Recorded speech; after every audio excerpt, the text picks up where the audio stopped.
All right. Hello. Hi, Carol. How are you? Hello. I am good. I did not post more about this. I was going to repost it again. I also like Oh, man.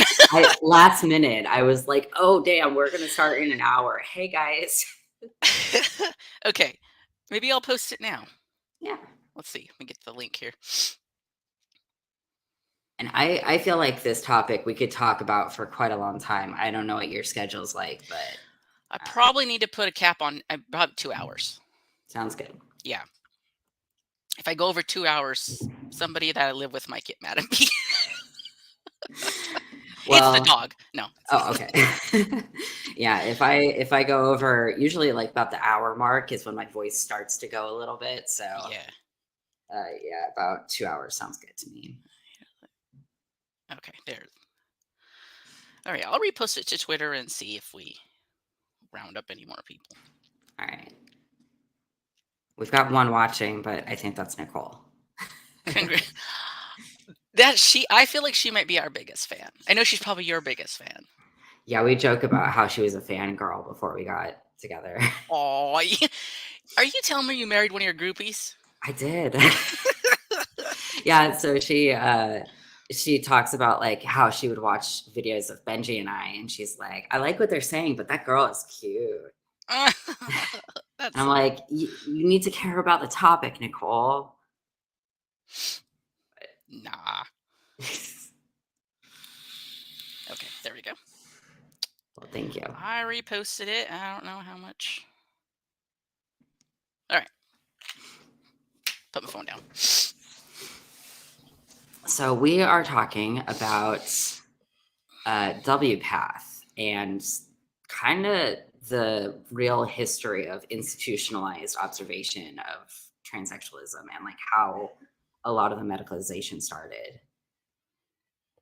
And of course this is of great interest to us, being put through this belief system in this medicalization, and coming out the other side, realizing that it's not based on science. To put it in my redneck bluntness, a bunch of bullshit. Um, Yeah. just I don't know. For me, coming through this really left me asking so many questions. Why? Why did this happen? Where did this come from? Why are we doing this to people? And why are so many people thinking this is based on science? When I didn't feel it was based on any scientific stuff, even before I started doing deep dives on this kind of thing.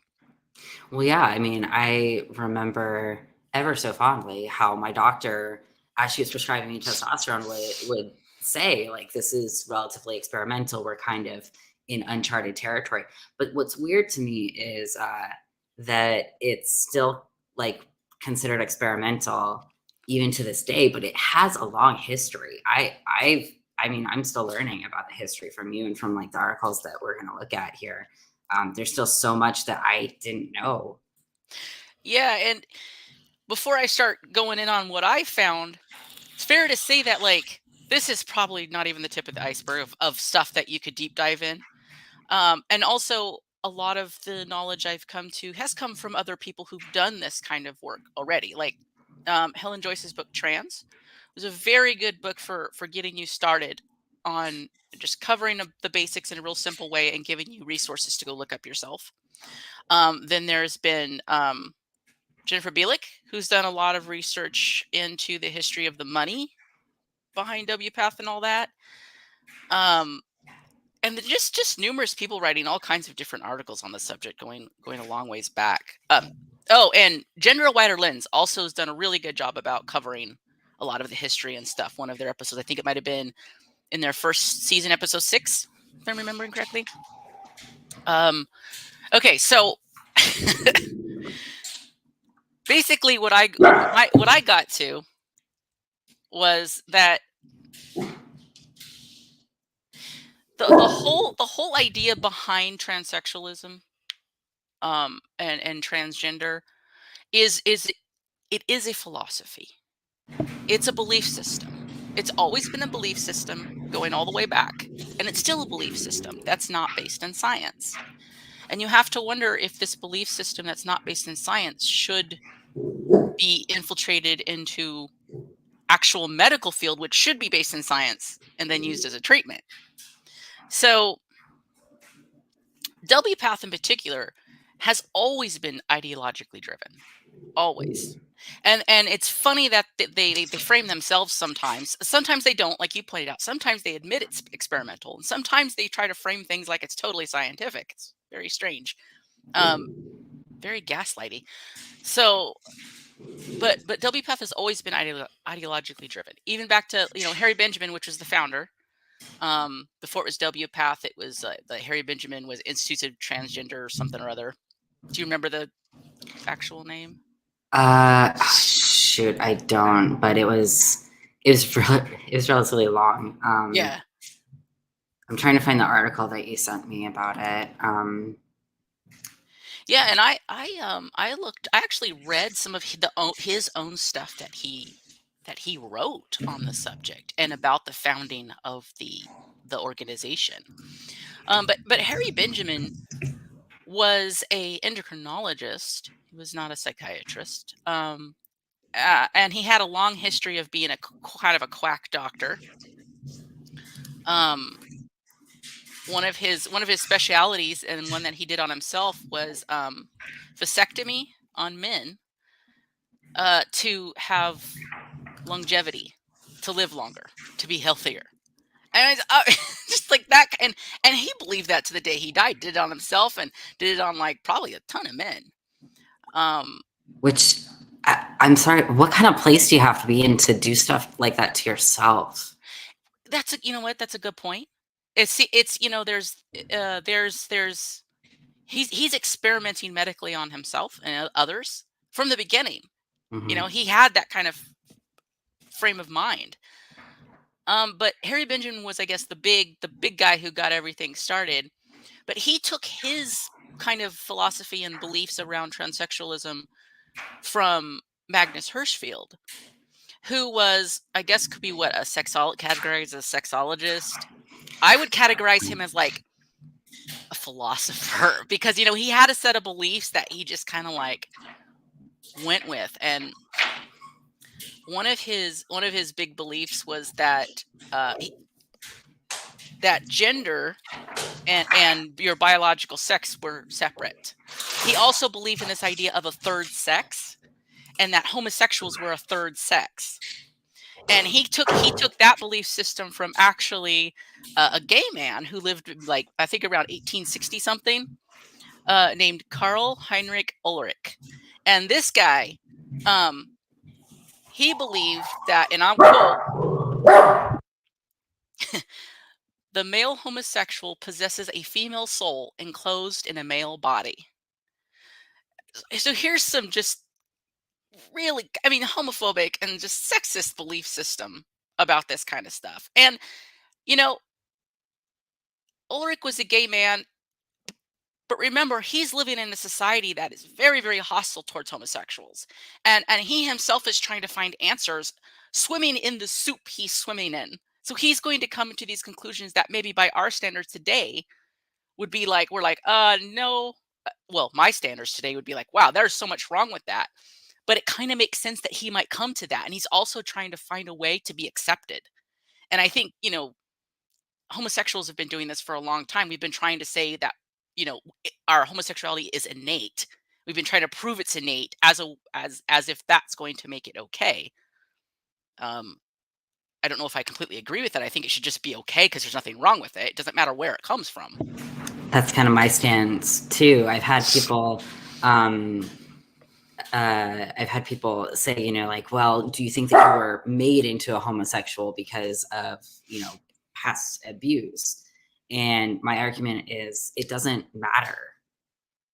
Like, Yeah. it doesn't matter. I'm happy, I'm healthy, I'm in a healthy relationship, and it Yeah, just doesn't matter. exactly. What does it matter? I mean, because you aren't hurt. For one, this is where it's different than being trans, right? You're not hurting yourself.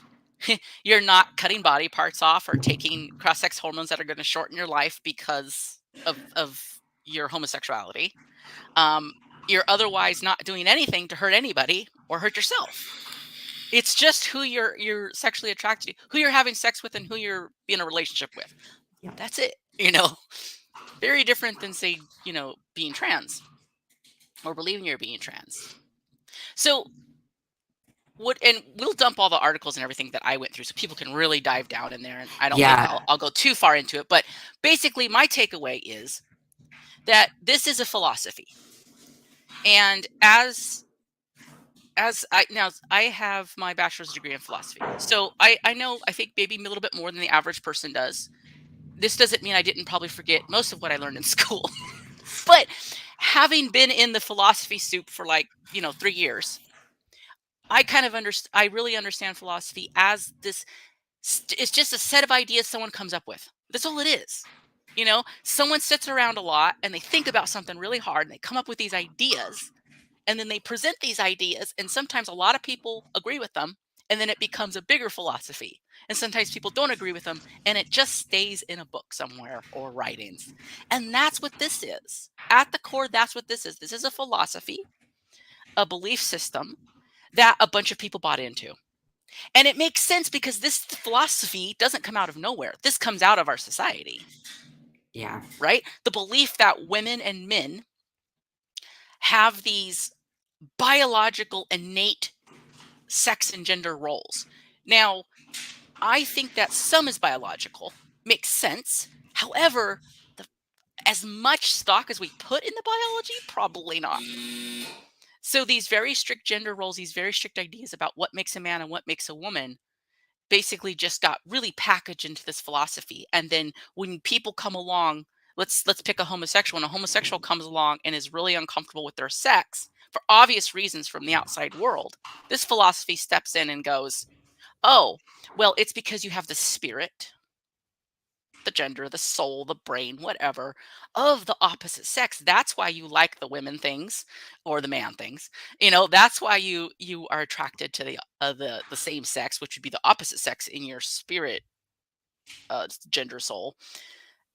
So it's yeah, it's just it's a philosophy from the ground up. And WPATH, even though they used to have more strict standards around, like, psychology and allowing psychologists to kind of work with people and maybe find alternative pathways, how likely is it that someone who's really in pain and maybe doesn't want to approach the deep pain that's really behind their transsexual identity, if they have an answer that's as simple as just being transsexual, are they going to work on the other stuff? I don't know. Like, a detransitioner said one time on Twitter, if this option stays, this option will always be the option that people will probably generally go to.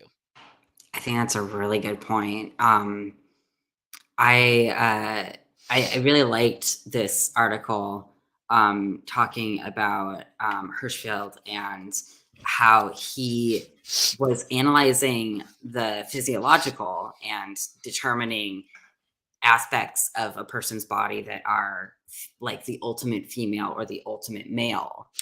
And this categorization, I see it reflected in things like the genderbread person and stuff like that, except that we've given this sort of meta spiritual part to the body. And so I do agree with you that it's very philosophical. It's, in my opinion, it's close to religious. It is now. I think Now, I yeah, think back when it started, I really do think it was a bunch of guys who really had an idea and were trying to get to their trying to prove what they thought was true in a scientific way with as much as they could do with what science could do or what their knowledge was with science. However, I mean, they were very limited in, and I'm glad you brought this up, and I see that it's up right now. This was fascinating. This yeah, defining the sexes, because this another one of these core beliefs that Hirschfeld had, was that nobody was just biologically male or female, that we all were a mix of all the characteristics. And what was it somewhere that says, like, there could be like over 50 different sexes? yeah, I mean, this is the same ludicrousy we see now.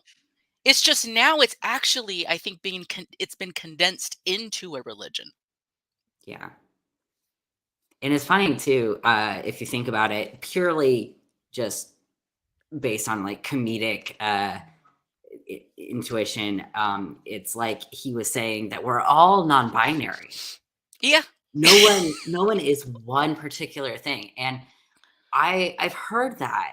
It's weird that, like, I've heard that recently of people saying, like, nobody is really male or female, everybody's a little bit off, and, like, some people who argue that, they have, a DSD, even if they've not been diagnosed with one and not observed with one, and they try to claim that in order to sort of justify their transition. Um, they will look at this biological aspect of themselves and they'll nitpick and find all these different things that they feel are not male or female. Hmm. So we do this to ourselves, but it started with Hirschfield kind of doing it to other people and having some weird standard of like, this is female and this is male and nobody fits. Yeah. And the other thing I found really fascinating too, in kind of looking at the history of this stuff and where it came from, and kind of the big names in the history of this, is that homosexuality has always seems to have always been linked with transsexualism and or transgender or whatever. And the reason that is because homosexuality is a sexual minority, and most of these guys that studied this stuff, they studied sexual minorities. And so homosexuals are always going to get lumped into the sexual minority category. And we get lumped in the sexual minority category with AGPs, men who are autogodophiles. We get lumped in with paraphilias, and we get lumped in with all of that because we're the basically we are the queers. We're the freaks, and we all get lumped together. And that was the case for Hirschfield. He lumped everybody together. His place, um, his clinic or whatever you want to call it, was a place where he treated all of them, or they all came to him for help. And some of the work he did was good work, and some of the work that he did was helpful.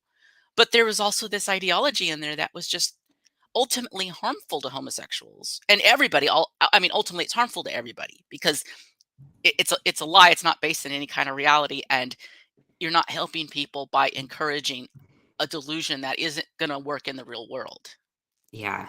I think you bring up a point. I didn't like look up any articles on this or whatever, but just based on what I found in history of the current doctors that are involved in WPATH, a lot of them have a history of working on girls who were subject to FGM, female genital mutilation. Mm, And I do think it's this hard line to follow because a lot of them, they did good work, they did work on women and girls who needed help with that. hmm But then it moves into transition surgeries and it moves into this space of them just kind of cutting away and experimenting on people and doing stuff that's not even regulated. and also I think we've always been battling with the whole, you know, um, this is fascinating. Can I do this? Yeah. I mean, I think it was Gender White Lens that was like, I don't remember which one of them said this, but it was like no one stopped to ask.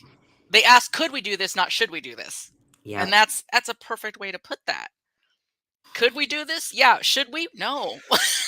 Yeah. Like, and there's, speaking of philosophy, there's a lot of logic missing here too. Just a lot of just good critical thinking logic missing from this. Do you mind if I pull up that video clip that I showed you real quick of Marcy Bowers? Oh yeah, go for it. Because I think that's pertinent to what we're talking about. So I'm hoping that this video doesn't get claimed. It's from TLC. It's on YouTube, so hopefully it's all good, but we'll see. All right. All right. Please let me know if you can hear the audio. We're not doctors, but we've had a chance to actually view what went on in the OR during Jazz's first surgery. And it's pretty disconcerting in certain ways. It's like, whoa, This is what occurs while Jazz is having her surgery, and the doctors sometimes don't see eye to eye. Why are you cutting there? Right here? Yeah, why? Because it's scar, Jess. I don't like it. Yeah, but there's scar everywhere. If you don't have to Okay. cut this, why would you cut that? We can just advance it to there. Jess, let me go. But it doesn't make any sense. Why do you need to cut that? Because this is a disfiguring scar. How do you know it's not a disfiguring scar? That's just a sulcus. These are the two labia. I mean, you may be right, but we don't know. Jess, Why don't we just open this up and then see what this looks like? Jess. Let me go. I will say. So that is Dr. Marcy Bowers, who's doing the cutting, who's saying, "Let me go, let me cut this." And Dr. Jess Ting, Jazz's other surgeon, is the one who's saying, "Why are you cutting it if you don't need to cut it?" This is what's happening. This is what happens in surgery, and then I think that this is also happening. I don't have evidence, but I think this is also happening amongst doctors when it comes to cross-sex hormones as well, where they're saying, "Well, we can just give them puberty blockers and then give them this dosage and it'll be fine." And other doctors saying, "Well, we don't know for sure. Should you do that?" And they're saying, well, let's try. This is fast. This is mind blowing to me, actually. And I've seen this clip before, like a long time ago, but not think this is more of a recent. Oh, wow. What the fuck? Isn't this something they should have had settled before cutting on this kid? Yep. If this is a science and this is proven and this is safe and this has been this existence for years, what are they arguing about? And I guess playing the opposite side of this, someone might say, "Oh, well, this is normal in surgery. Sometimes you come across stuff and you have to make adjustments and changes." But man, I don't know. That seems just Well, okay, just to fucked put it up in to me. perspective. So I had a hysterectomy for endometriosis. I've talked about this so many times. So when I was getting prepared for my hysterectomy, I had chosen to likely have the hysterectomy, but my surgeon told me, "Look, there's a chance we can get the disease out and save your uterus." And I said, "Cool, I would love to do that. That sounds great." So it was still a little up in the air before I actually had the surgery. But she consulted with me and she said, "It's very likely we'll have to take the uterus out. It's very likely, we're going to find too much disease in there." And I told her, "Okay, so if the circumstances are that the disease has taken over too much, then go ahead and do the hysterectomy." But that was a discussion that we had. In this scenario, it seems like there's no real discussion of, okay, so here's what we have to cut. I mean, I know they went over it some with Jazz of what kind of surgery, and Jazz seems to have done his research a little bit on which surgeries there are available, but I feel like there's still so much that we're not told or that's not talked about in consulting with a surgeon. Yeah, that's a fair point. That's a good point. And yeah, in the surgery consultations I've been involved with my wife and my grandmothers and stuff like that, that is something that the surgeons do. They go, "And we're going to get in there. We're going to try to do this, but we might have to do this, or we might have to just make a decision on the fly based on what we see. Are you okay with that?"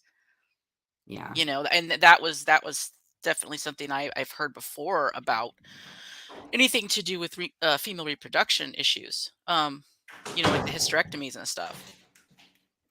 That they especially if it's with disease, they're going to go, "Okay, we're going to get in there. We're going to try to do our best, but we might have to take it. Take it Yeah. all, or we're going to try to leave an ovary, but we might have to take both if the cyst is really big or something like that." Yeah.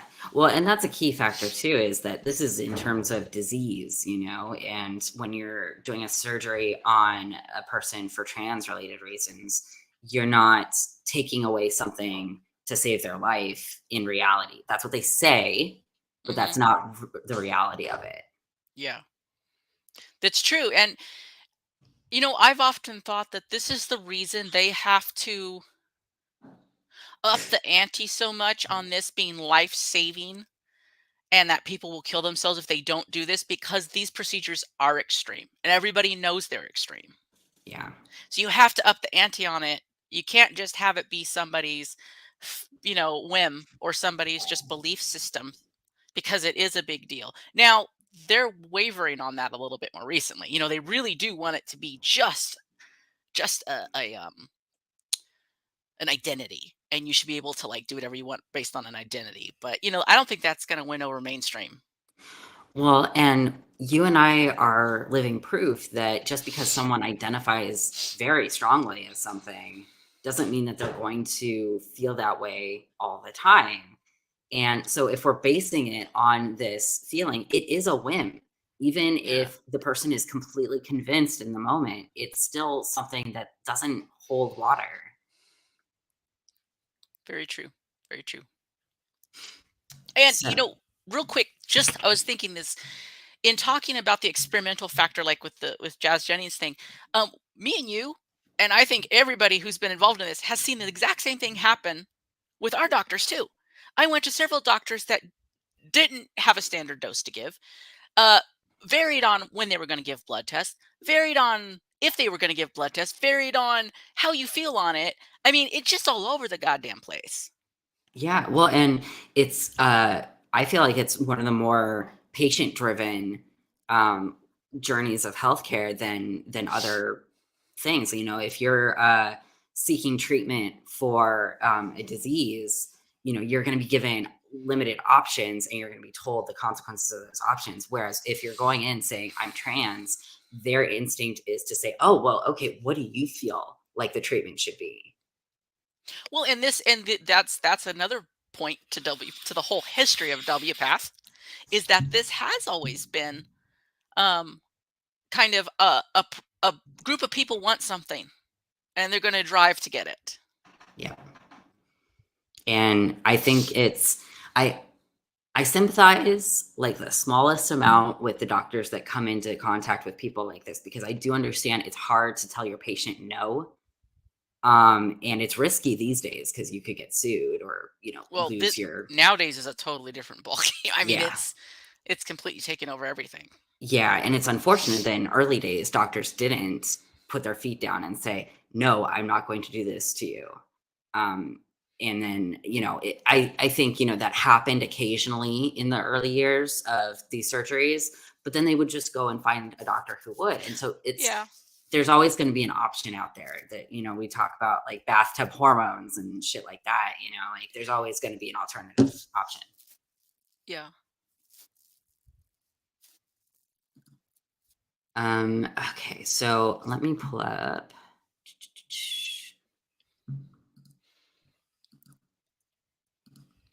So I'm going to pull up one of the articles that you sent me, the history of transgender healthcare. This was a good article, kind of defining like a little bit of how we've seen this grow so much. And you know what I love is you can do your research using their articles and still find like the absurdity in it. It's just not hard to find this information.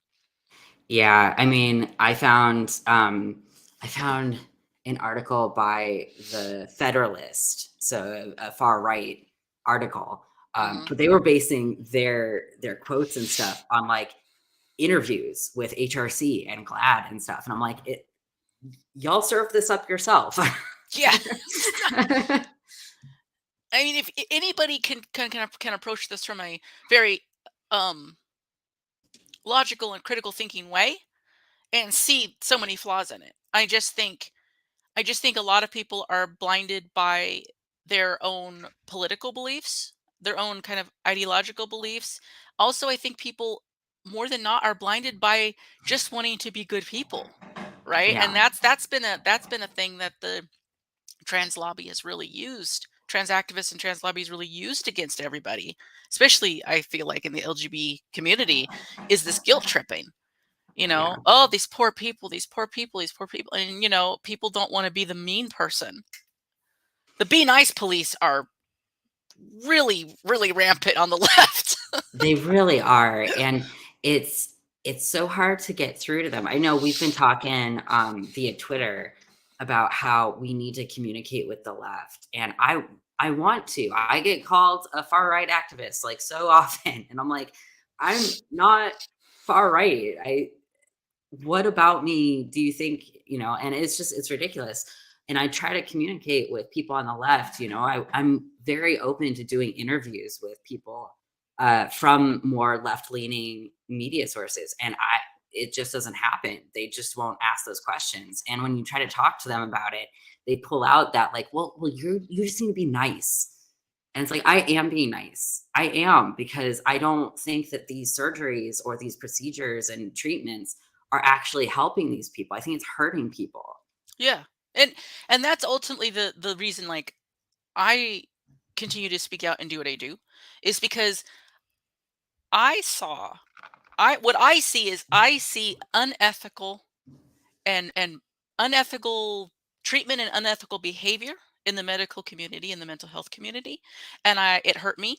I know many other people who it's hurt. I know you. Yeah. Um, and and I think, and then also just understanding the belief system behind it, I take issue with the whole belief system behind it. So, like, am very passionate that I feel like this is hurting people, and I have a right to say that. Like, that's how a democracy is supposed to work, right? That's how a civilized society is supposed to work. You're supposed to be able to stand up for what you believe in, go and talk with other people, and make groups to kind of combat what you see as something that's an injustice. Yeah. And See, like, they always try to twist it into this whole, you hate trans people, you're just trying to take stuff away from trans people. Dude, my issue is not with trans people. My issue is with the fucking ideology. It's with the medical community, and it's with this as a treatment. No, I have no issue with people. yeah, I mean, I try to frame it as medical malpractice, because that's what I see it as, is medical malpractice and negligence. Um, and the people I've spoken to, they won't listen most of the time if I lead with transition care, or talk about it as a transgender issue. But as soon as I talk about it without those words in that sentence, when I just say, oh yeah, they do the surgery now where they take skin from your arm and they apply it to your genitals, isn't that weird? And these people are like, what? That sounds horrifying. I'm like, it is, and that's transgender healthcare. Yeah.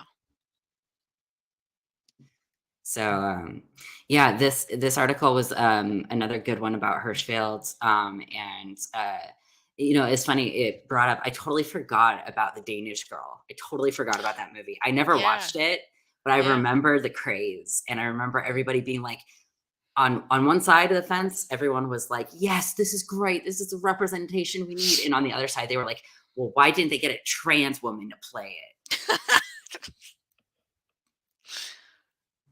Yeah, this whole thing's just weird. Yeah, And it seems like the one of, the first guys, notable guys to have surgery, it does seem to be split pretty evenly along what we would probably consider AGPs and homosexuals. So, yeah, I mean, I guess I wouldn't want to say that homosexuals were the first ones to have this done to them. I think there was AGP guys all along that wanted this too. But it's definitely, I mean, I think homophobia is also a huge component, because homophobia also plays into believing that even these heterosexual men are really women, right? Because a yeah. man wouldn't act like a woman or want to be a woman. And that's sexist and homophobia just the same, even though it's a straight guy. Well, we're seeing that be very present with girls and young women. We're seeing all the, so many of the lesbians that are out in movies and TV are transitioning, and I think a lot of that is, well, you dress like a man, so it's just old fashioned homophobia, but then we're dressing it up and saying, but you can fix that. Yeah. And not to get too far off topic, but I think this is another reason why the LGB is with the T. Yeah, It's because a lot of gay people, have internalized homophobia. A lot of us are still swimming in the same soup of believing there's something wrong with us. So we have bought into it. There's a lot of us that have bought into it. But it's not but I want to make a point that homosexuals haven't bought into this any more than anybody else has bought into this, right? Because yeah, what you're buying into is the belief that there are gender roles, right? Everybody buys into that. Yeah, I mean, I think I see that a lot with the men that are saying that they are in support of, people transitioning male to female. Um, they talk about like, well, they're women, they're just women, and I think these men are the archetype of man who views any other man being too feminine as not a man. Yeah, exactly. You have to really analyze all of society's view. Every one of us, left, right, center, it doesn't matter. We all come from this very rigid view of what men and women are and and how they should behave and what their likes should be. Yeah. That is the biggest influence to all of this. So you can't, like, it annoys, you can't blame the left. You can't blame the right either. We're all great. We all are on the same page with this thing, right? We all need to analyze our beliefs around this. Yeah. So, let's see here. So this article that you sent me was really interesting. Let me scroll back up to the top. Oh God. You know what? Another thing that drives me nuts? They are so fucking wordy. They want to overwhelm you with all this crap information. I feel like to disguise just the simple dumbness behind it. This is a good example of that. Just fucking paragraphs of nonsense. I mean, just their abstract, just the abstract is kind of overwritten. Yeah.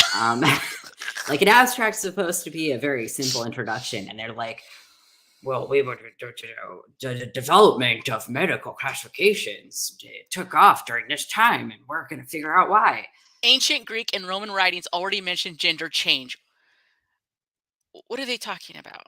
I mean, that's the other thing. They like to bring in this, like, oh, it's always been here. Yeah. It's like, really? I didn't realize that they were like, doing phalloplasty in Greece. Like, so they say here the term transgender became common in the 1970s. Is that accurate? Because I feel like the term transsexual was used primarily until like the 90s, at least. well, I think among common like language, it was, but yeah, Money actually coined it. I believe Money coined transgender. And he was doing his shit in the 60s, so, and into the 70s. And then Harry Benjamin took that up too. And Gotcha. that when he did his thing, which ended up being WPATH. So they actually started using it super early. Like, still haven't finished the book, but The Transsexual Empire by Janice Raymond. She talks about it. And that was written in the 70s. She wrote that in the 70s, that already transgenders being used. Wow. Yeah. I was shocked by that too. I didn't realize it was being used so early. Yeah, because like I remember when I first started to identify as trans and I was in the community, people still use the word transsexual. It wasn't considered an offensive word in our community. It was like most people call themselves trans, just the short form. But I knew like a couple of men who were AGPs who identified as transsexuals. Yeah. Yeah, same. When I started transitioning just in like 2015, 14, 15, it was still being used to a certain extent. I mean, it was pretty half and half, but it was still acceptable for you to refer to yourself that way. And then within a couple years, it suddenly became like the N-word. It became like the dirtiest word you could possibly say or something, This is totally off topic, but do you remember when there was the trans asterisk? No. Oh God. I Oh, must have missed that.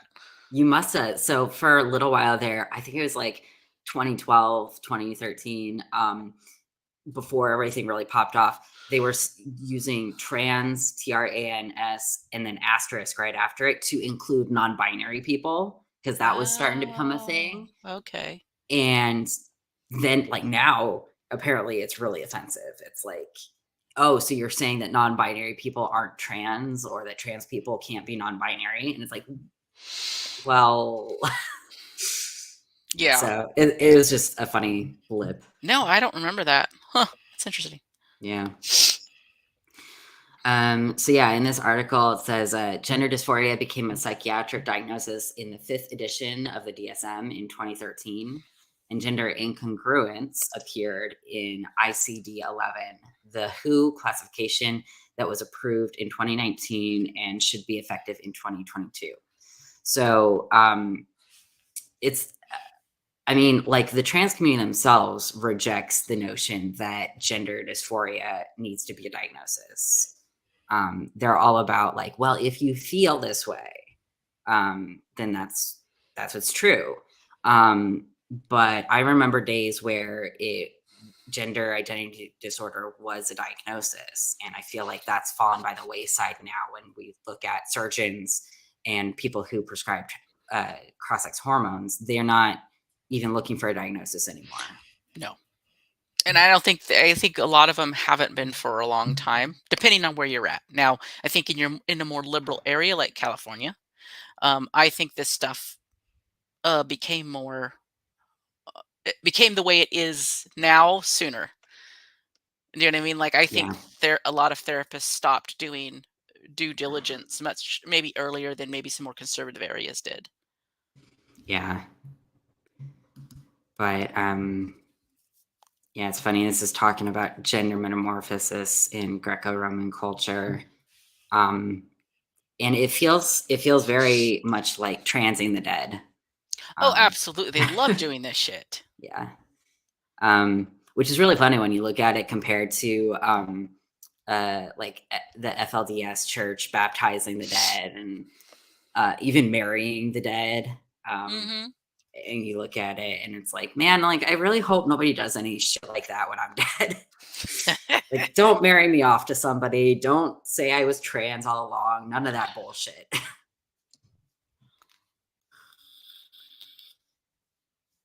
So yeah, I don't know if you want to talk about this article. Do you want to talk about one of the other articles more? No, if you want to jump into your part of it, go ahead, and then we can just kind of maybe bounce back and forth to talking about stuff. Okay, sounds good. So yeah, so back to this. So back to kind of the history of WPATH. Here we can see the previous board of directors and things like that. And let me pull up my articles. So now we have the current board of directors and the immediate past president, Pierre Bowman. I believe he was a pediatrician. But the current president is Marcy Bowers. Now, I feel like everybody probably knows who Marcy Bowers is, but if you didn't, Marcy Bowers is stunning and brave. So stunning and brave. Oh gosh. So valid. So what's really fun for me is looking at his CV and being like, oh, I went to that hospital. Oh, I went to that clinic too. Oh, wow. I've gone to all these clinics. Because he and I have been in the same areas for a lot of it. So as you can see, he got his medical degree from the University of Minnesota. Now, the University of Minnesota has been on the forefront of transition surgeries in the United States. They were one of the big ones, especially for the Midwest. They were like the first in the Midwest to offer transition-related healthcare. So they've been kind of like just as in like a personal factor. When I was consulting a surgeon about a double mastectomy, I told him, I don't want a double mastectomy, but I am considering SRS. And he was like, okay, so are you considering phalloplasty? I said, no, what I would like is sort of like not to have anything down there, what we would now call nullification surgery. And he told me, there's some surgeons who are working on that. Get back to me. Let's keep in touch. And eventually I'll be doing those surgeries too.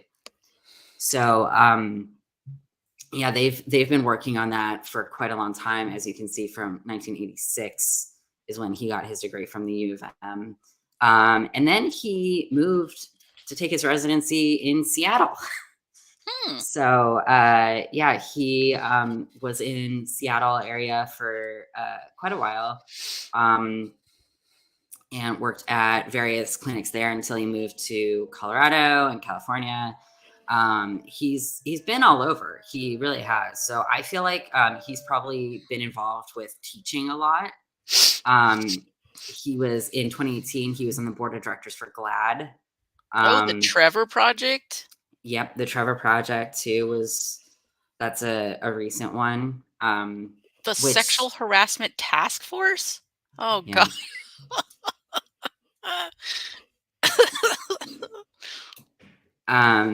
Yeah, let's see here, some honors and awards.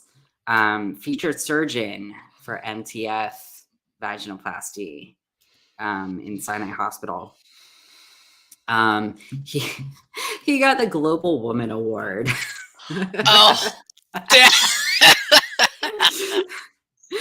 Oh, this man who's cutting apart people and experimenting on humans gets the Woman Award.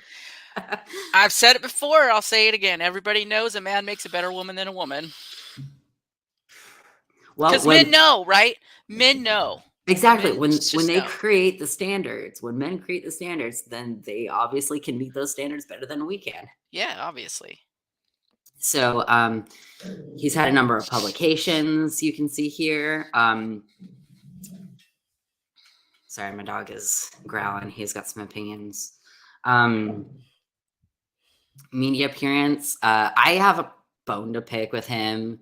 I'm less pissed off now than I used to be, but when they did the 60 Minutes piece on detransitioners, GLAAD and HRC threatened to sue, and so they cut our section down a whole bunch and interviewed Marcy Bowers instead. Oh. So yay, he got to speak, and it was so funny too because he was like, yeah, well, some of this is experimental and we need to do more research. And I'm like, cool. I said that too, but you cut me.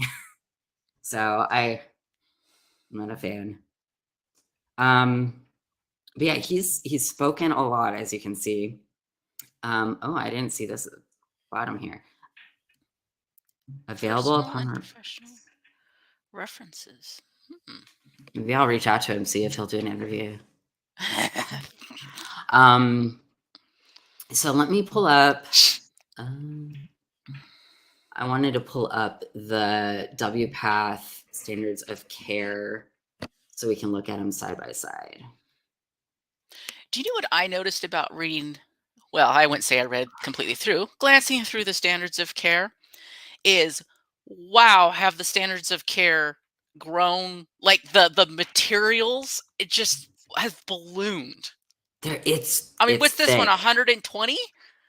Some of the earlier ones were like 20, if that. It's like, yeah, what the fuck? So yeah, even looking at the Standards of Care 7 versus the Standards of Care 8, there's a major difference. So let me pull up the Standards of Care 8.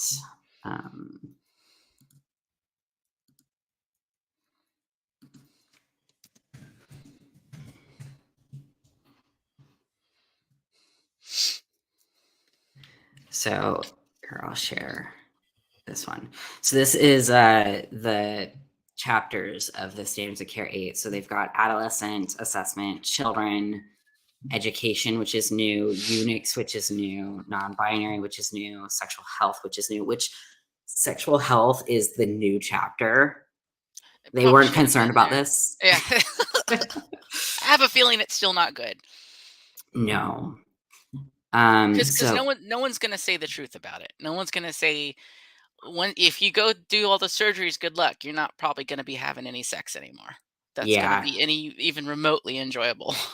So they did actually, when I was looking through the clips of Jazz Jennings, they did talk to him a little bit about how he wouldn't be able to experience orgasm the same.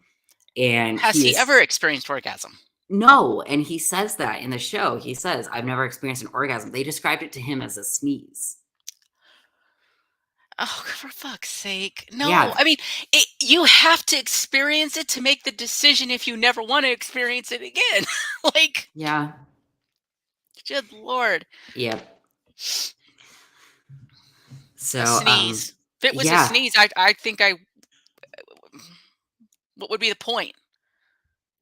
Scroll down. Um, uh, um, Oh yeah, in chat. Standards of Care 8 draft had a chapter on ethics. They dropped it for the final publication. Sneezes. Yeah. yeah, yeah. They don't historically really have a guideline for ethics. Like this is supposed to be the guideline for ethics, but as you read it, a lot of it is kind of like, well, like doctors have done this before. You can do this, or if you find something new and better that you want to try, you can do that too. It's really up to you. Mm-hmm. And I mean, that's all to say too. A lot of clinics don't even claim to use the WPATH. Yeah, that's another question I had and I couldn't really find an answer to. I mean, is WPATH has a standards of care. But from the history of it, WPATH is just this organization, this group of people that had an idea and they wanted to put forth this idea, right? Like a nonprofit, like any group can just get together and do whatever they want and then start to put feelers out there and talk to people and stuff. Okay, so it got started that way. It's a standards of care, but there's no teeth behind it. Like Yep. how is the standards of care? Who's watching to make sure these doctors are following this supposed standards of care? Because WPATH isn't a medical organization, like they never have been. So that's a whole nother question too. Where are the actual standards and who is making sure these standards are being followed? Yeah, and I mean, I I don't remember ever my clinics or my therapist talking about the WPATH. Like I didn't learn about WPATH until after I had detransitioned actually. I mean, from what it looks like when I was reading the early stuff on the WPATH becoming an organization back before it was actually WPATH, it was the Harry Benjamin whatever. The Harry Benjamin group of dumb ideas. Uh, they really were just kind of recruiting doctors. It seemed like they were like, "Hey, come join us, do these procedures, do these things, and follow our guidelines." And it did. So I mean, it really was just seemed like an organization that had an idea and they wanted to spread this idea. Yeah. So let me share this. Yeah, yeah, it is very, like you said, it's very philosophical. So this is from the 7th edition. I couldn't find this in the 8th edition, but I need to reread it. It's possible that it's in there and I just didn't catch it. But this is talking about increased risk of certain things. And again, this was not something brought up in like peer circles of trans people. It wasn't brought up in clinics And this is what by standard of care? doctors. This is Standards of Care 7. This is the 7. 7th Okay. edition. So this is interesting too because like if this was in the standards of care in 7, but now it's not, were they mistaken here? Did they find a fix? What's going on? Why is it in here but then not in the next one? Well, I'm wondering, did they just drop it so that they could add more about eunuchs?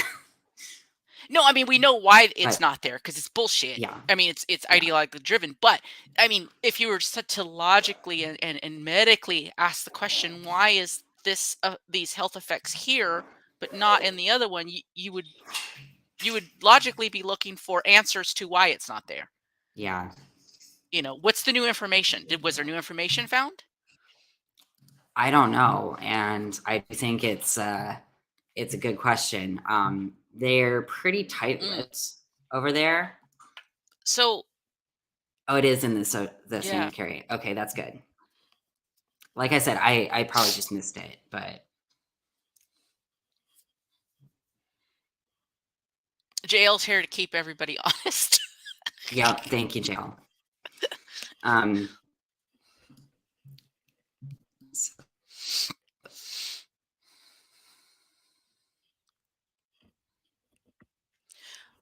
Well, I mean, I guess regardless of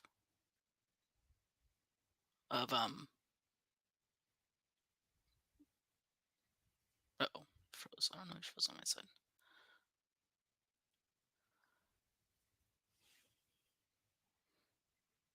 Well, if I'm the only one talking, I guess regardless of whether it's there or not, it's really not talked about by the doctors either. So it's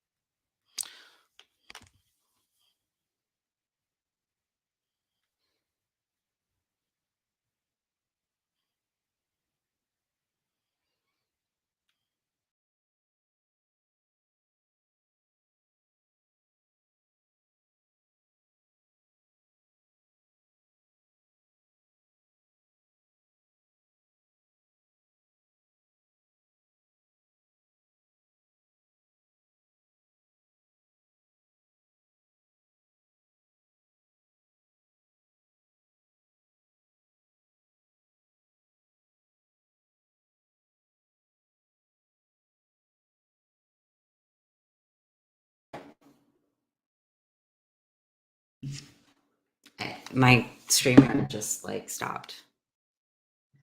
All right. Sorry. Waiting for Carol. Hopefully she can get back on.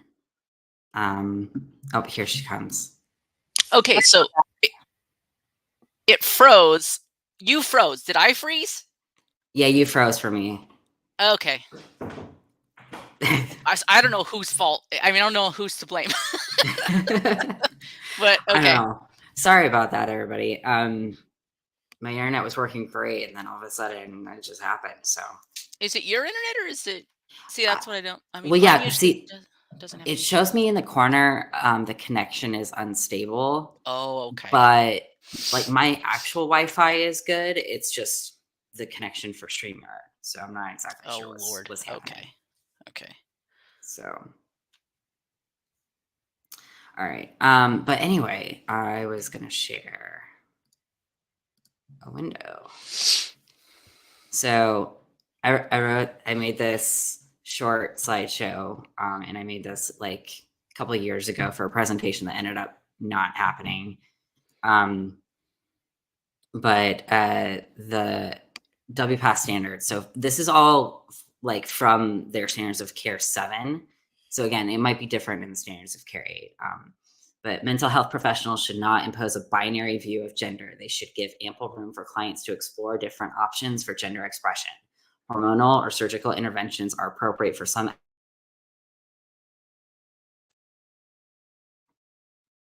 And then genital surgery should not be carried out until patients reach the legal age of majority in a given country. And patients have lived continuously for at least 12 months in the gender role that is congruent with their gender identity. The age threshold should be seen as a minimum criterion and not an indication in and of itself for active intervention. Chest surgery in FTM patients could be carried out earlier, preferably after ample time of living in the desired gender role and after 1 year of testosterone treatment. The intent of this suggested sequence is to give adolescents sufficient opportunity to experience and socially adjust in a more masculine gender role before undergoing irreversible surgery. Irreversible surgery, they actually said it. However, different approaches may be more suitable depending on an adolescent's specific clinical situation and goals for gender identity expression. So I think we're seeing with the standards of care 8, we're seeing a big shift towards transitioning children. I think that's part of why there's been kind of this new explosion of everything going on. are, relatively new within the last 10 years. Because historically, even WPATH was saying, like, let's be careful about the kids. And now it's kind of like, hey, do what you want. Yeah. Do you know what I've always been confused about? What does it mean to live in the gender role? Yeah, that's a good question. And I say this because in 2002, when I first believed I was trans and went to a gender specialist that followed WPATH and was very strict about everything, she basically was like, well, you've already kind of been living in your gender role because I was butch. Wow. So, I mean, yeah, a butch woman lives in the gender role, don't they? Yeah, I mean, and look at the diagnostic criteria. I still hit a vast majority of it, like, so. I mean, and it shifted from like kind of basing things on like how you dress and who you have relationships with, to very minute things of like analyzing like what toys did you play with as a kid, and stuff like that. But wasn't the kid thing always there? Because like the earlier criteria when it was transition adults was that it had to have been like pervasive or been there as kids. Yeah. Because I mean, I remember reading that was one of the things that a lot of the guys that wanted to transition that didn't have these issues as a kid were told to lie about it. Yeah, no, I do remember that. I remember like people telling me not to tell my gender therapist that I used to play with Barbies because that might indicate that I'm not trans. Which I don't know if I actually ever told her about that or not. I don't know. I might She have. asked if you ever played with Barbies. Yeah. What if you did play with Barbies, but in a masculine way? I mean, all my Barbies married each other, and Ken was their manservant. So I guess that's still, I don't know. It's still not traditional enough. I played with Barbies with my sister, but like since I was older, I was the one in charge of like how we played with them. And the Barbies, we made our own clothes for the Barbies, like out of like old towels and rags and stuff. And they were like seafaring folk. And and they were in the pool and I mean there was this whole adventure that these Barbies went on. I mean it was definitely not brushing hair and putting on pretty clothes. Yeah, no, I did similar stuff. Like my Barbie, I didn't Barbie even my Barbie. and ordered pizza. And then Matt Walsh showed up and ridiculed your Barbie. and demanded she make him a sandwich. Oh Lord.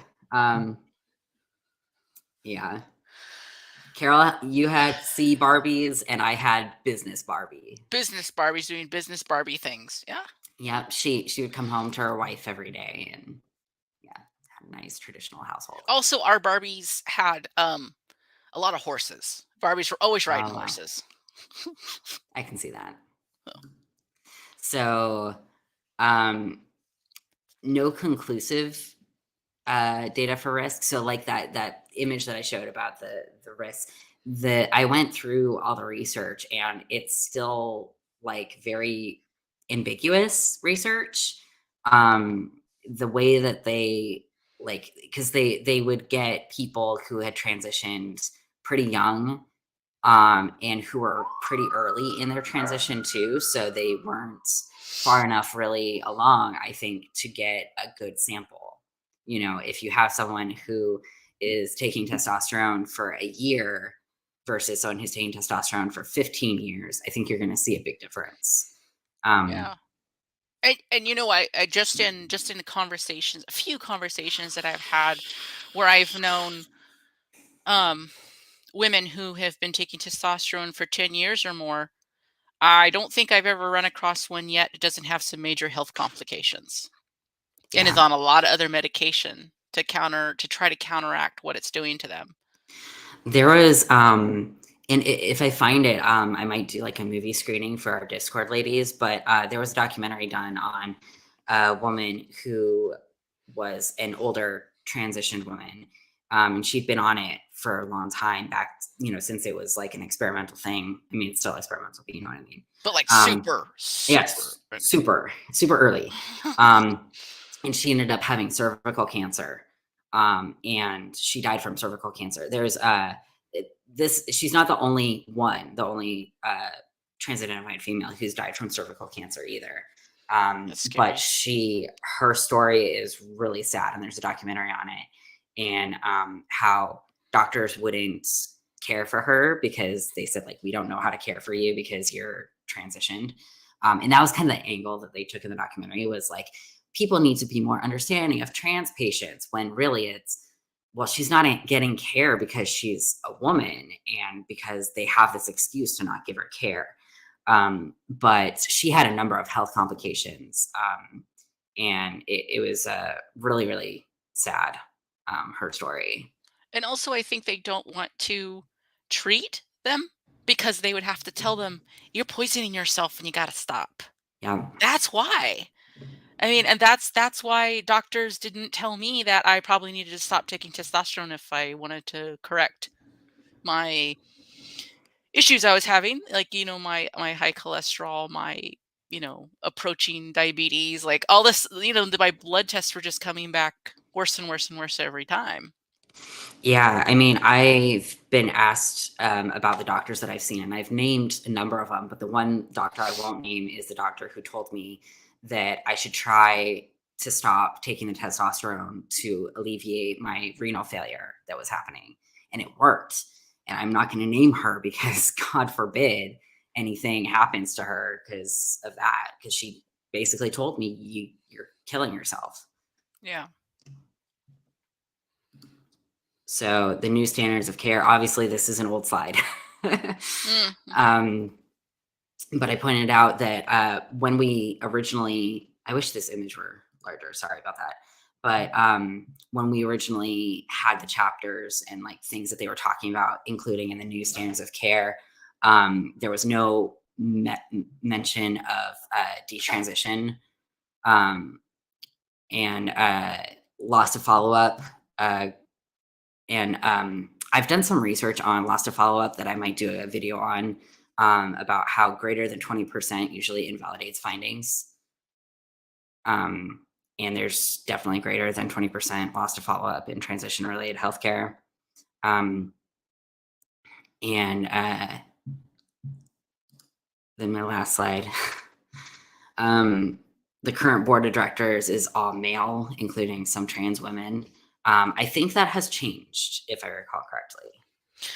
Yeah, and the other thing I found interesting in going back to the history of WPATH is that, if I'm remembering correctly, and I'm sure JL will correct me if I'm not, I believe early on with Harry Benjamin, there was a very rich woman who identified as trans and wanted to transition and threw a lot of money at Benjamin. So, you know, um, I think that it just seems like there's a lot of people that were very struggling and really wanted to alleviate pain, and the ones that had money could throw money at it, and they did. And this answer was nice. Like, I Yeah. really do think, I mean, like, people go, "Why would anybody would be trans? It's such a hardship, and look at all these surgeries." It's like, yes, it is, but that should tell you more about how much actual emotional and mental health pain they're probably in, that they're willing to take this as the better route than actually addressing the issues that they have. And people are notorious for this, right? Humans love to do something that is just transformative and just they don't have to think about the really hard stuff, right? And also there's this whole remaking, Yeah, I mean, I've which talked is in the so baked past. in. It's so baked Yeah, into religion too. Like, especially if you're coming from European culture where it's mostly Christian based religion. It's, this whole um, rebirth and new beginnings and you know, remaking of the leaving the flesh behind and remaking yourself. It's all baked in there. that is a very religious aspect that the trans community holds. And I've talked in the past about how we destroyed old photos of ourselves when we got our name changes. I didn't get my name change done on my birth certificate for some reason. I had the wherewithal to be like, hey, I should keep my sex marker on my driver's license. And I should keep my name on my birth certificate because Good for you. something might be up. I don't know. My But birth certificate's still fucked. I need to fix it. yeah, I mean, I knew people who destroyed their birth certificates, their old ones. So I'm very lucky that I didn't go that route. But yeah, talking about the money, the money is really interesting. So again, this is a dated slide. So please keep in mind, like, percentages have probably changed. But at the time I made this, which was, I think, 2019, AbbVie had donated 37.7%. Oh, in 2020, sorry, my bad. To WPATH despite the pandemic. And what's really interesting is Abbott, which is the parent company of AbbVie, profited off of the pandemic. I don't want to get into conspiracy theories and stuff like that, but they made a lot of money off of the pandemic. So they had money to burn, and they decided, hey, WPATH is a great place to put that money. And it's interesting too, because AbbVie, they are the makers of Lupron, which is used as a puberty blocker. So it's kind of cyclical there. So talking about that, let me see if I can do this correctly. So I have an article about where the money comes from. And people like to frame it as it's all money, but it's not all money. It's not all money, and it's not all ideology either. It's both. And it's kind of like the chicken or the nugget. I don't know which came first. I mean, chicken and egg, but in my house we say chicken and nugget. That's an inside joke I let drop here. I like that. Yeah, but it's like the chicken or the egg. Like, what came first in this situation? I think they just kind of came together. And of course, when a company or when an individual sees they can make money in this particular ideology, they're gonna encourage it. Yeah. And they get the money just kind of changes hands all over. So like they will give and get money from the same organizations over and over again. It's just kind of all shifting around. It doesn't feel like there's any one off that just gives and doesn't get money back. That would be me. I didn't get any back. That's true. That's a good point. Maybe it's us. We gave a lot of money towards this, and I ain't seen no refunds. I want my $500 back from my tits getting cut off. That was my out-of-pocket expense. We'll start a GoFundMe. Thank you. Well, that's true. Yeah, I would agree with that. I mean, just like we see with religious organizations, like the big churches, that like have the pastors being like, just give what you can, and you're doing this for God. There's people who are saying, well, give what you can. You're doing this for the trans kids. Oh, those trans kids. Why don't you think of the babies? Come on now. The little trans babies that pulled their barrettes out. Because babies don't normally do that. I worked as a teacher for 2.5 years. Do you know what was mind-boggling? Was seeing that woman say that crazy shit in a whole room full of adult, well-educated humans, and not one person stood up and went, "Get the fuck off the stage." I would have stood up and "Get off the stage, you crazy ass woman." Like have you ever met a child? Like, where have you been? Jeez.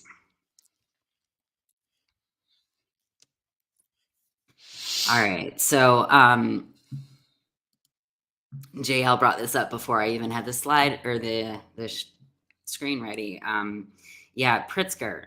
Now I have to admit, I don't know very much about the Pritzkers, but this article seems pretty illuminating. So this is good one. I did read this one.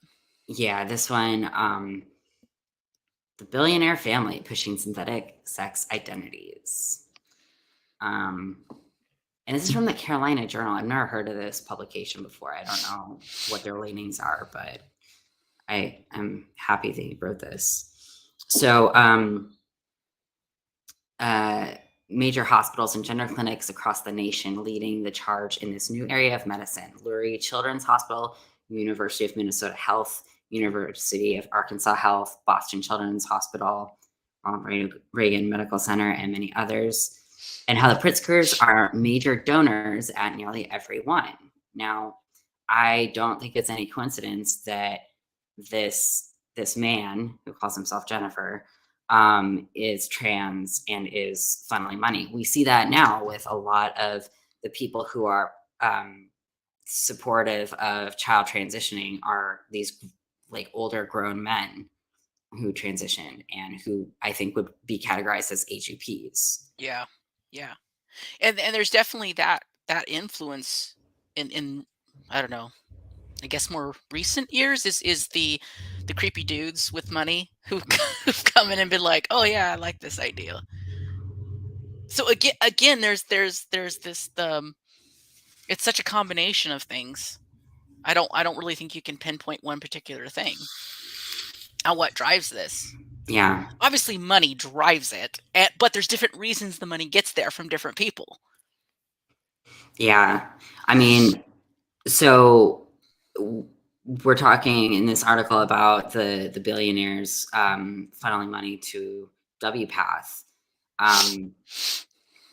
And then they mention, which is why this article came up in the first place, this video that I'm going to play. If that's okay with you, it's 3 minutes long. Is that all right? That's fine. Oh. Okay. That frankly I became concerned about was the lack of skin for in creating a female vulva. So that's troubling, and but that we got better techniques. We've worked around it. Still, the majority of people are very, very happy with their outcomes, but it probably could be better, and if there was more skin. So how can we get that? How can we get what we need to do surgically without making somebody go through a secondary a puberty that they don't want to go through?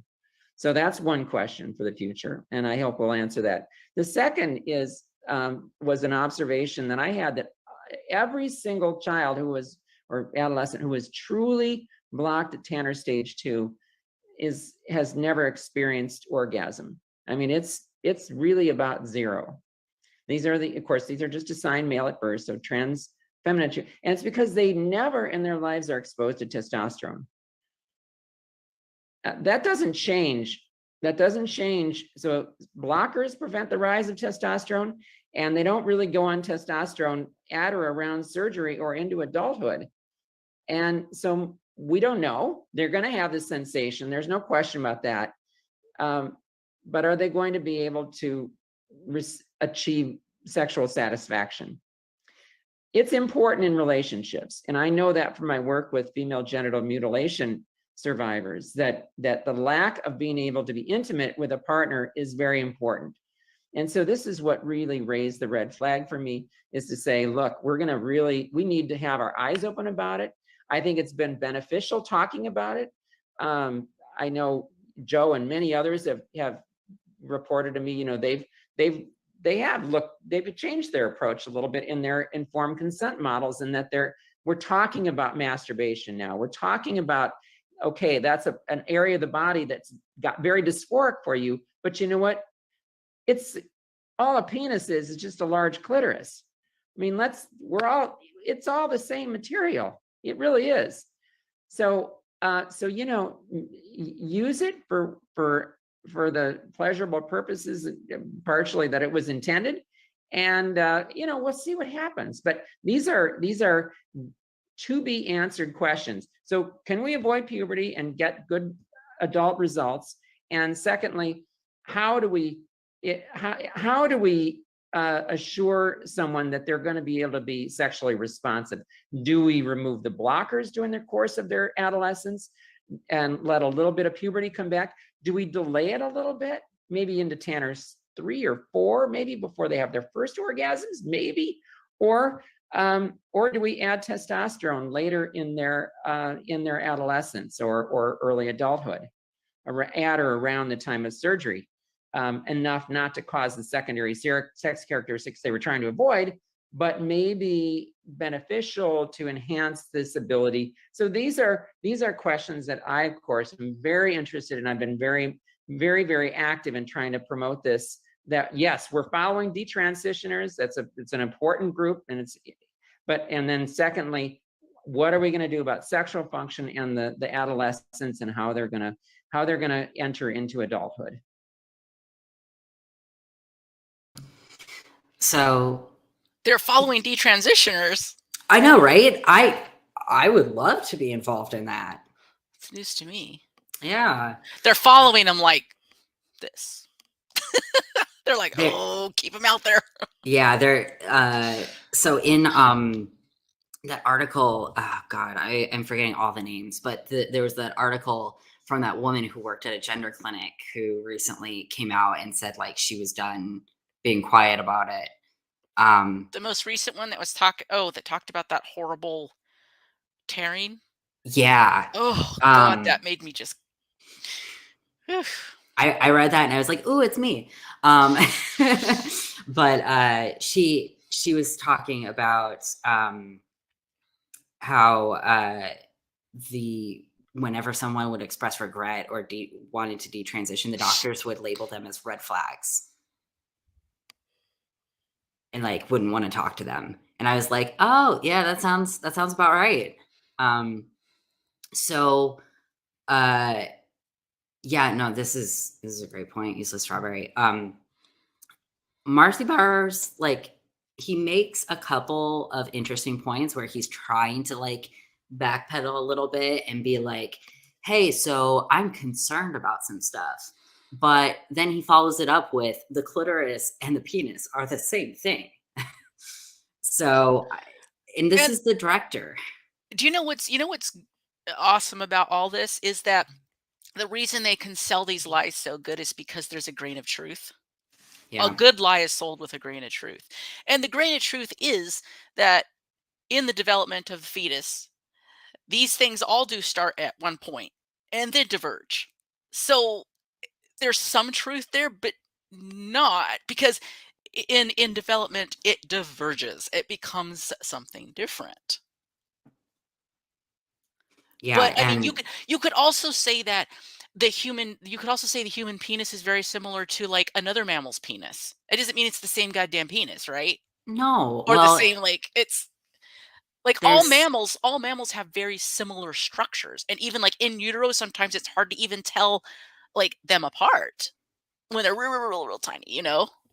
Well, there's that common, it might be a misconception, but the joke is that humans and bananas share a number of elements of DNA. And it's like, okay, so does that make us a banana?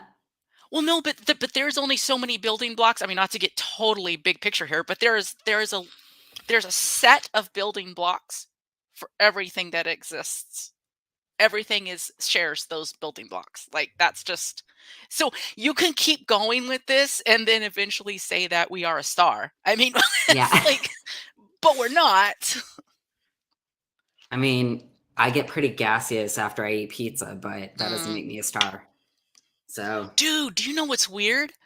I actually had a dream about you last night. We were hanging out and you were like, oh, I shouldn't eat this cheese. It's going to be really bad for me. But you're like, fuck it. And you ate the cheese anyways.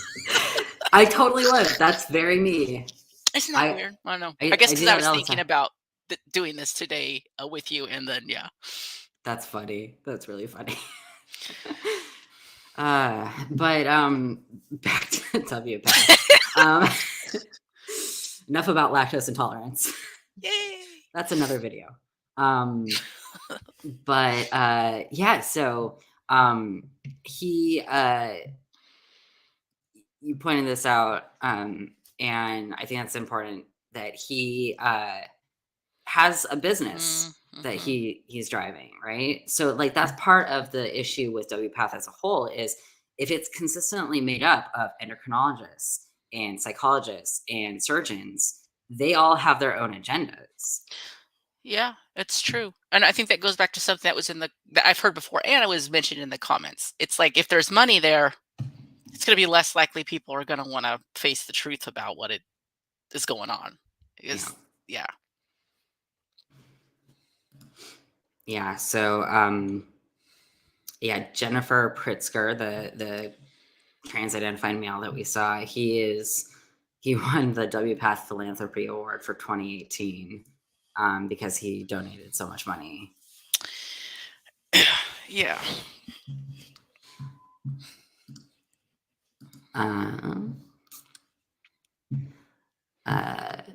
So I have a couple other articles. I mean, we didn't even really touch on money, but money is such a Yeah, horrible, horrible human, or was. He's dead now. Good. But thank God. Yeah, John Money and his famous experiments. He's like revered in the trans community. you should never, I mean, like, and it's funny because the vast majority of the trans community would be considered left, right?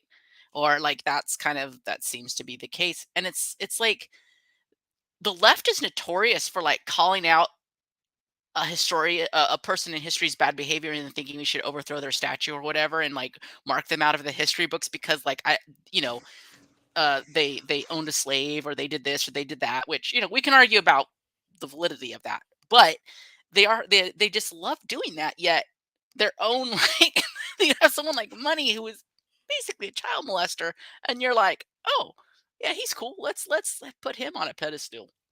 Well, I mean, they pick and choose. They cherry pick. I know. I hate hypocrisy, and especially in the left in the recent years, I've just become so disgusted with the hypocrisy. No, me too. I mean, I remember being involved in like the Christian far right when I was growing up, and like they would cherry pick verses from the Bible to prove their point. And I see the same thing happening with the left, where they're like, "Well, we're okay with these pedophiles because these pedophiles are cool with us and give us money," or they These are the good pedophiles. these are the good pedophiles, and those are the bad pedophiles because Yeah. they did things that we don't like. But yeah, the hypocrisy runs real deep. So let's see. So a few years ago, Marcy Bowers did an interview. Was it with Bielek? I think it was. Oh, did he? I don't remember if Bielik just picked up something that she had seen or if there was an actual interview. I think there was an interview. Okay. And he did a lot of backpedaling in that interview where he was talking about how like child transition shouldn't really be a thing. It should be like an exception. And he got a lot of flack. A lot of people were No, wasn't that wasn't with Bielik. That was with was it with? The one who wrote the book, Oh, well, Schreier. Yes. I was trying to think of the book, and I was like, I can't even think of the book. Yeah. I believe it was Schreier. Or yeah, I think you're right. And he was talking about how like transitioning children was basically a mistake. So here he says, speaking to 6 other colleagues, Dr. Bowers explained that children who undergo these surgeries are shown to have lost important sexual function as they grow. Every child or adolescent who is truly blocked has never experienced orgasm. I mean, it's really about 0. So that's kind of from the clip that we saw. Yeah. But this is not the only such admission of the fundamentally experimental nature of these trans procedures on young people. Dr. Bowers told Abigail Schreier, the author of Irreversible Damage, the transgender craze seducing her daughters, in 2021 that Marcy Bowers has been having doubts about the wisdom of puberty blockers for adolescents, explaining, I think there was naivety on the part of pediatric endocrinologists who were proponents of early puberty blockade, thinking that this magic can happen. That surgeons can do anything. But that he's been showing some concern over it.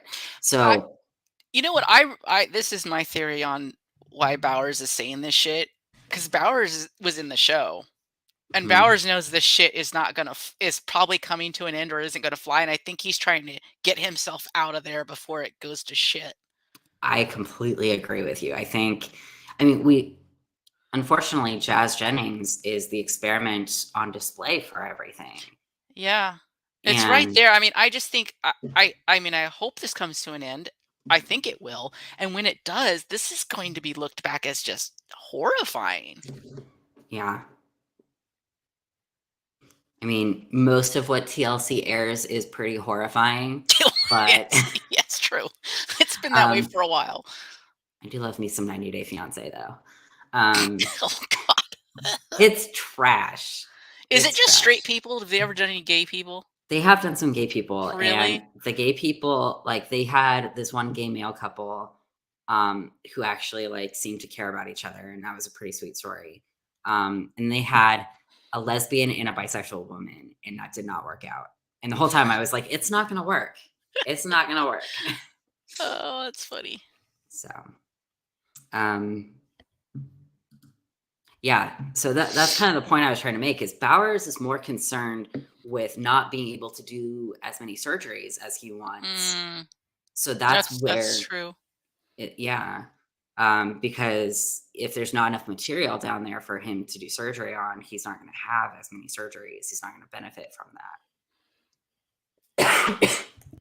That's true. I just God. I've also I see the other religious aspect I see in trans ideology is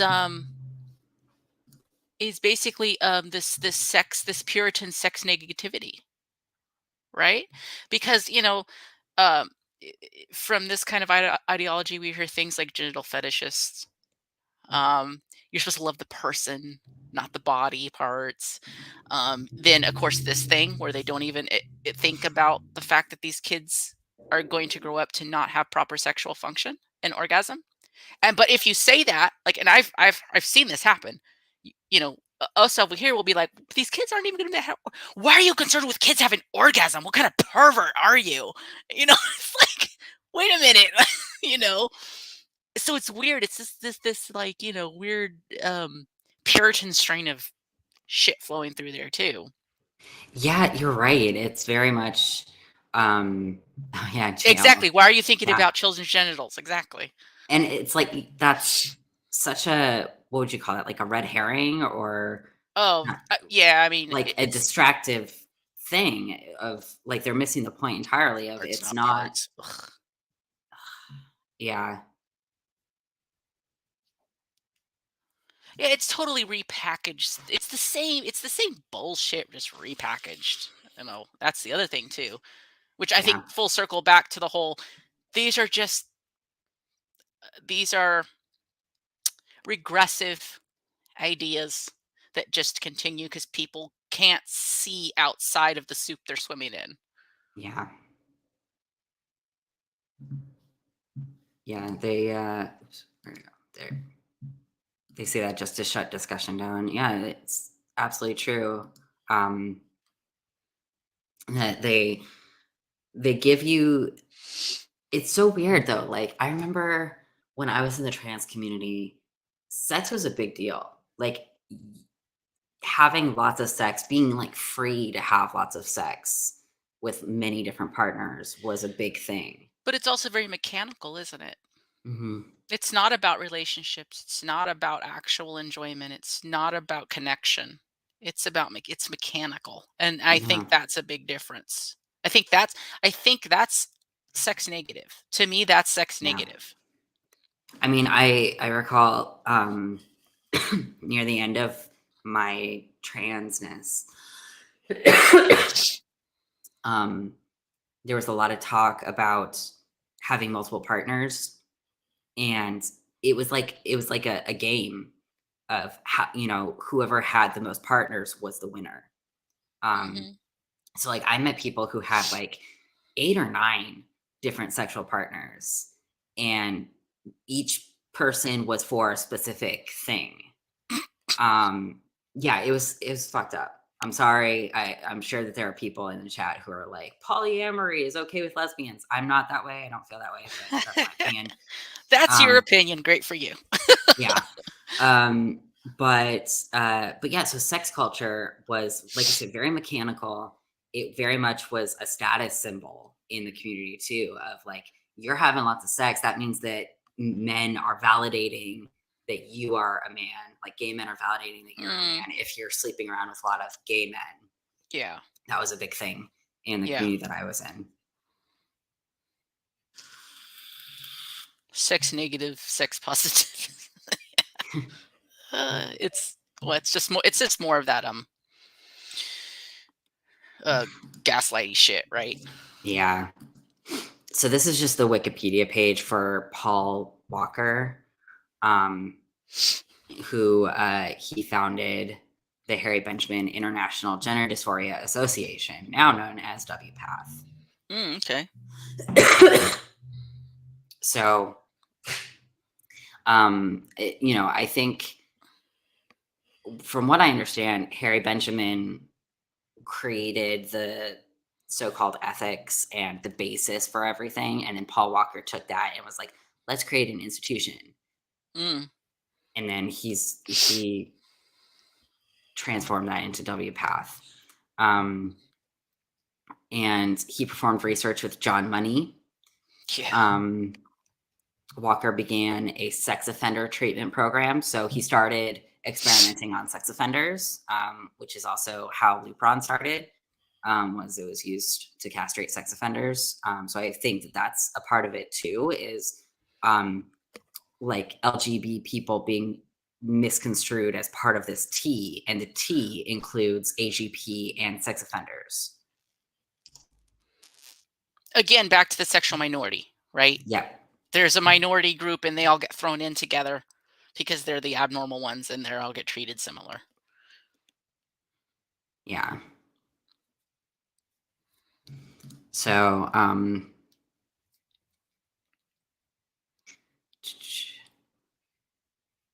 Walker typically diagnosed patients with anxiety to keep their identities private and confidential.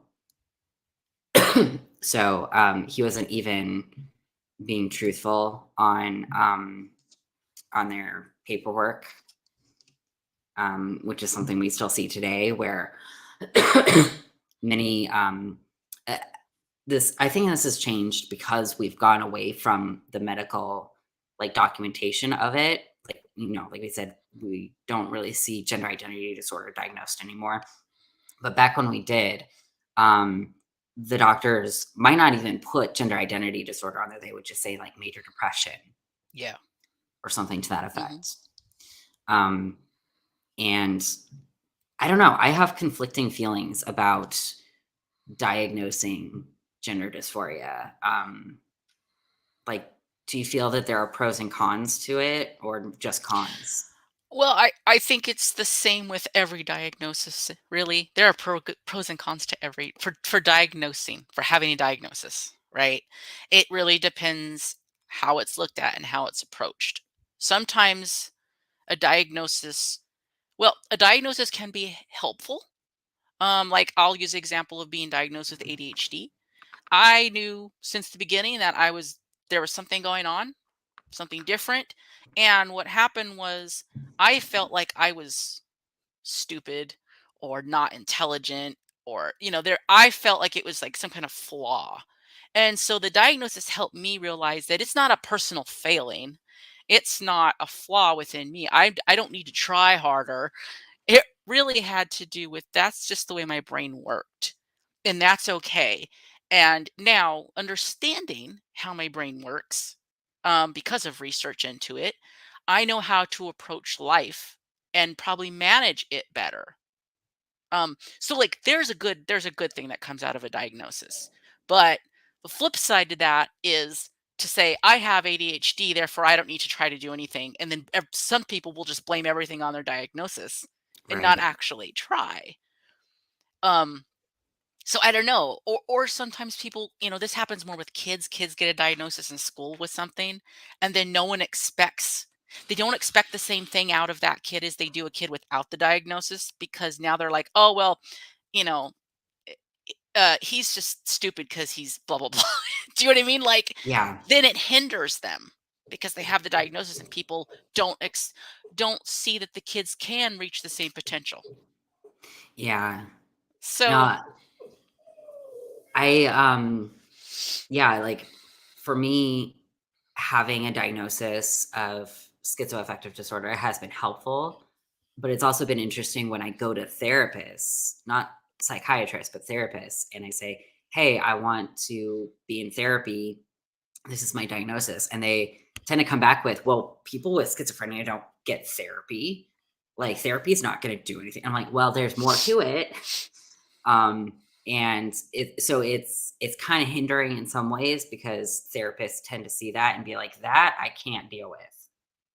well, but Um, that makes no sense to me though, from like a just like a logical standpoint. Like it doesn't matter what kind of struggle that you have, even if it's more like biologically based, like, let's say you had a chronic, just some other chronic illness that you needed to be able to manage or learn better like resource management.